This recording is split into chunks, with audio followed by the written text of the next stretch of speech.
The question I get asked a lot: can white people experience racism in America? First, let's understand the word racism. It ends with ism, much like capitalism, the same ism. Communism, the same ism. Socialism, the same ism. So what does that ism mean? Ism means a system put in place by those in power centered around a specific set of ideas. For example, capitalism, a system put in place by those in power centered around capitalist ideas.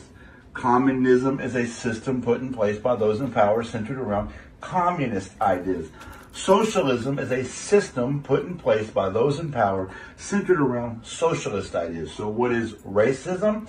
It's a system put in place by those in power centered around racist ideas. So then, can white people experience racism? What you're saying is when somebody says to you, cracker, honky, I don't trust white people, colonizer, white devil, that you're experiencing racism. Well, you're not. Let me explain. What you're experiencing is called prejudice.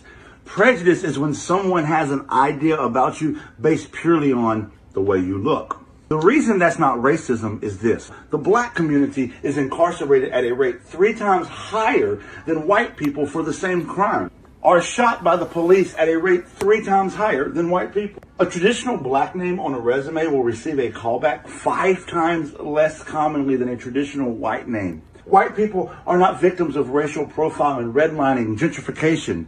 You see, the system targeting marginalized communities is racism. So even though a white person may experience prejudice, they'll never have to worry about being targeted by the entire system. And that's what racism is. And racism is much worse than prejudice. I hope that clears it up.